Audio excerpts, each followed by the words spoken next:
Hey everyone, today I wanted to show you the new feature on Mercari, or Mercari, I'm not sure how to say it. Every time I learn from an ad, I forget.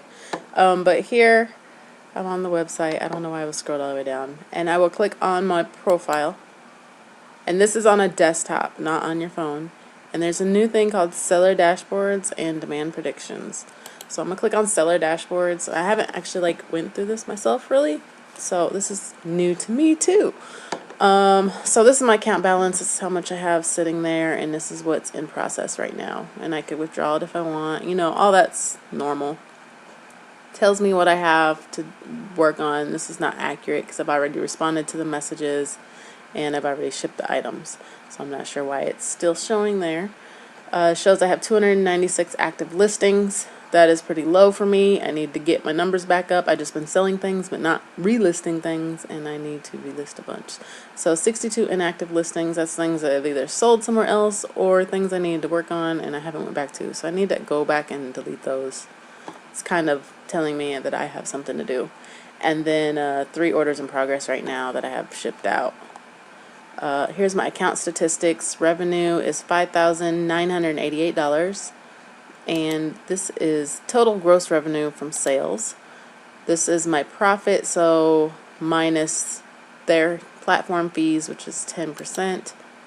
And so this is after, and shipping expenses and selling fees. But this does not include shipping expenses when I offered free shipping and shipped on my own, which is mostly what I did up until this past year, where I started charging the buyer for shipping.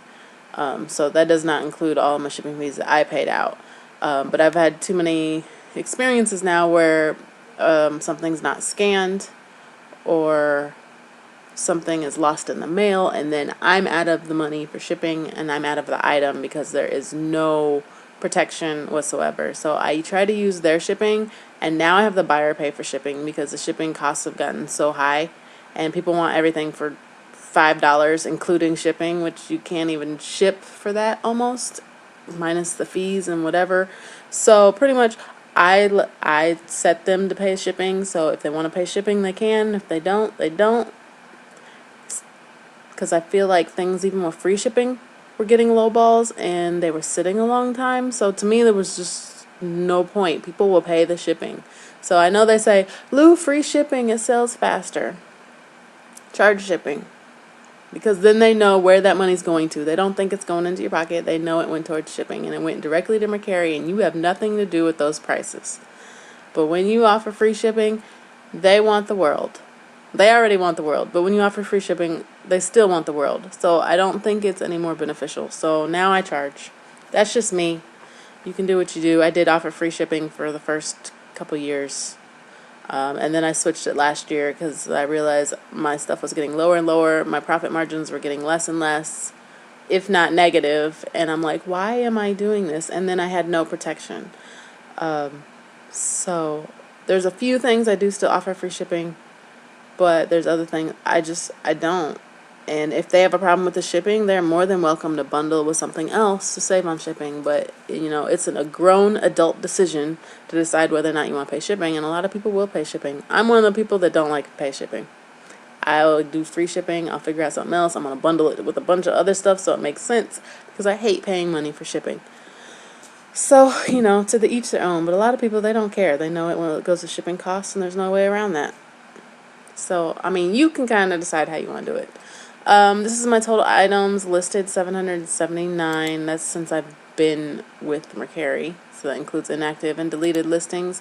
Completed sales, 318 completed sales. That's how many things I have sold on here.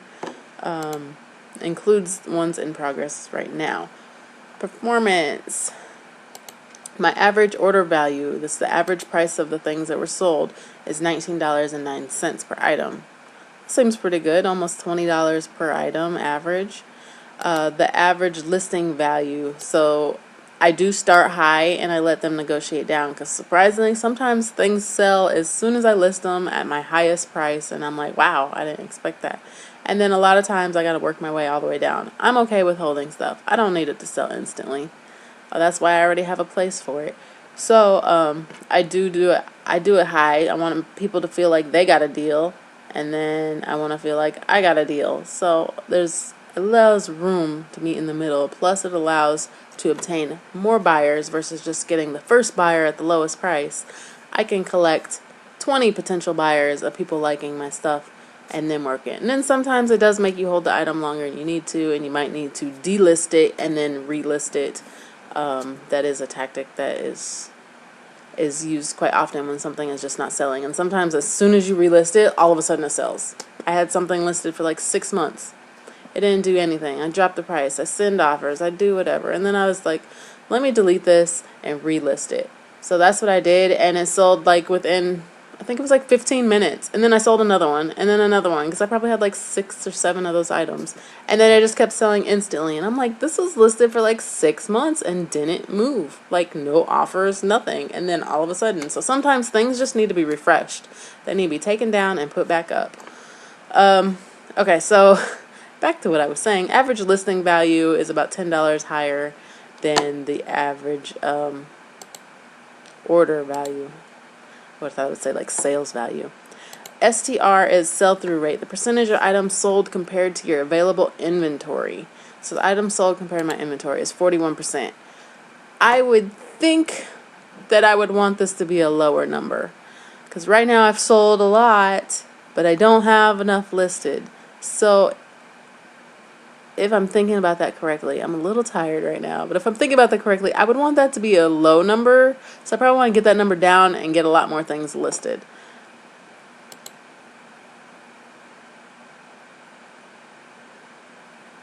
Yeah, that would be my goal. I mean, that's a good percentage though, because that means I've sold a lot, but I want to get that down because I want more things listed. I want things going. I want it more automatic. So search CTR, click-through rate, the number of clicks your item receives per number of impressions. So item clicks divided by impressions is 3%. So impressions would be the number of times your item appears on search results. So my item appears on search results 1,585 times per day. I have a lot of keywords and stuff in my listings. So I'm hitting at least 1,500 searches per day on average. So the item viewed per day is 52 items per day. Average number of views in your inventory receives. So I'll receive 52 views out of the 1,500 search results. And that gives me my click-through rate. So the item likes, I'll get 4.23 likes per day. That doesn't sound like a lot, but you know, it is what it is. This is all brand new information. So this is the first time I'm seeing this. So this is the first time I can even do anything with this, because this didn't exist before. Same thing with sales reports, which I'll show you as well. Return ratio, percentage of items, orders returned by buyers. Number of items returned divided by total number of sales.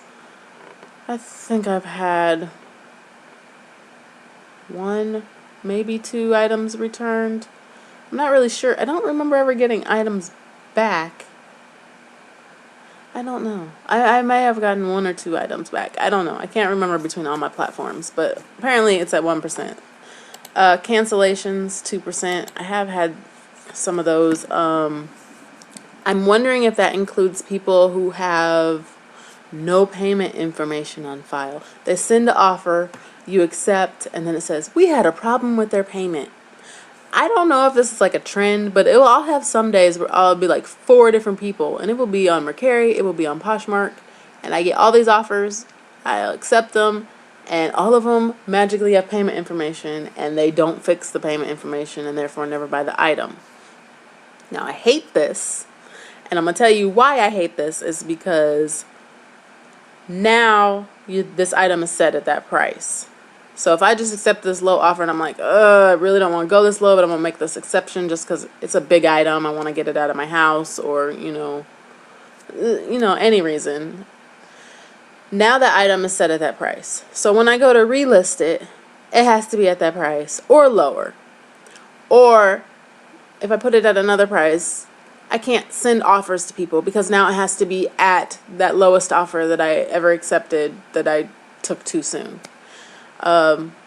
So now I pretty much have to delete my listing and relist it completely. So that just created a lot more work for me because they decided to just shotgun some lowball offers out there and see what stuck and make sure they didn't have payment information so they didn't have to actually commit to that contract.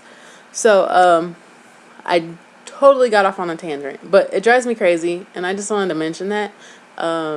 Sometimes people do go and fix the payment information and they'll resend the offer. I appreciate them, but a lot of times I don't. It's some trend. I feel like people have figured it out. Like it must be on YouTube somewhere, like telling people, hey, see if they'll take this offer or whatever, but you don't have to actually pay if you just mess up your payment information or not put an expired card on there. I don't think you could do that, but I feel like it's a trend because it will be like all at once, all at the same time, but then it won't happen for a month, and then all of a sudden one day is like 10 times. So it's really strange, and it follows some sort of pattern. But anyways, yeah, cancellations, it says 2%. So I don't know if it's actual cancellations or if that includes those people that don't pay because of their payment information. Because 2% seems a little high. Shipping time, it says I have 23.74 hours. I get my stuff out within 24 hours. I'm a day sleeper, so me getting stuff out the same day is pretty much nearly impossible because by the time I wake up, the mail is gone or the mail is closed.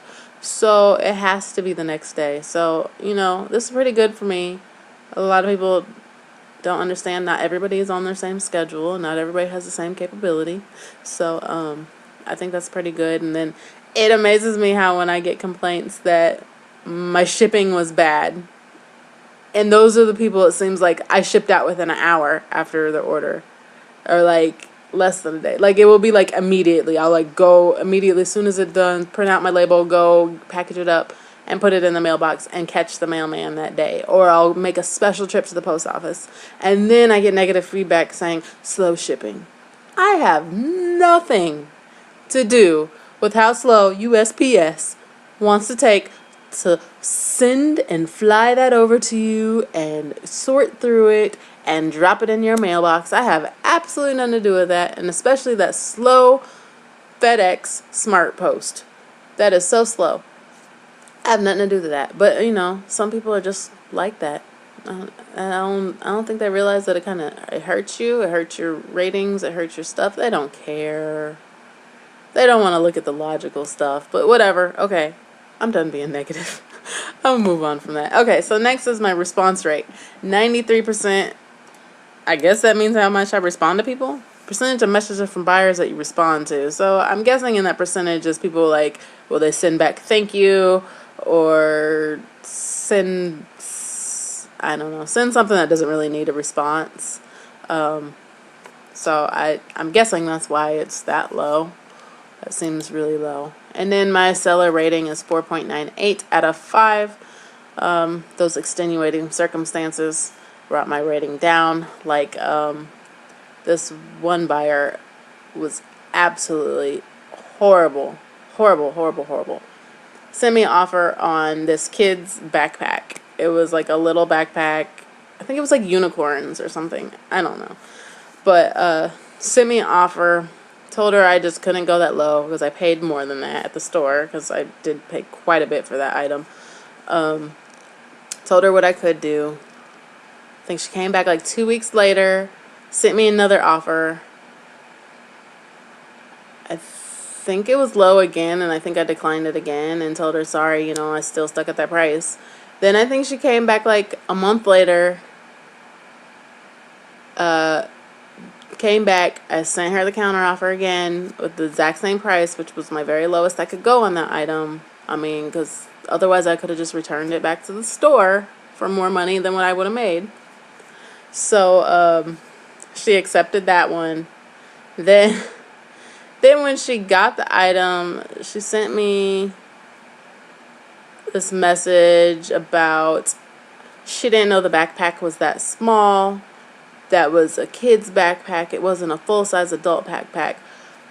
First of all, the design of it, the brand was like a junior's brand.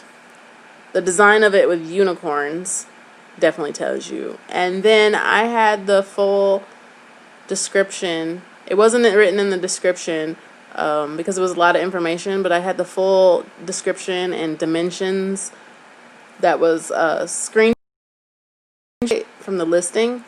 So I told her, you know, you feel this way. I mentioned everything that I could the best of my ability. I also had the measurements in the photos, and I had probably 7, 8 photos included as well of the item. And so she told me that I was lying and that picture was not there before and those dimensions were not there, and she had no idea. Well, if you know, on Mercari, there is no way to update a listing after something has been sold. There's no, even if you update something after an offer is on the table, it will cancel that offer because you have now changed the terms of that contract. So there is no way for me to have added the dimensions later. But she told me that I was lying and that I added those dimensions later because that didn't exist before. Now, granted, this is the same person that had been contacting me for over a month about this one backpack. So it's not like it was she just bought it instantly. This was something she kept looking at, kept coming back to, kept trying to decide on. So I wanted to give her a bad rating as a buyer, but I don't really do that. So I think she's probably the lowest I've ever went on a rating for a buyer, and that was like 3 because, well, she offended me when she called me a liar, pretty much, because I don't lie. Integrity is everything. The truth is everything. I'm super transparent and I try to be as descriptive as possible. I am a human. Sometimes I miss little things, but I'm going to tell you that and I'm going to own up to my mistakes.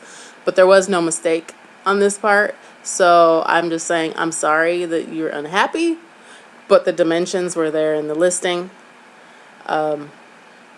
So yeah. So I think I gave her a 3. And I did have like this really long thing I was gonna put, and I'm like, no, I'm not gonna put it. I'm just unhappy with her as a buyer. Never would want to deal with her again. So I didn't put much, but she came back and she gave me a 1 star, and I'm like, see, that's what happens when you're nice to people that don't deserve for you to be nice to. But yeah, she gave me 1 star. I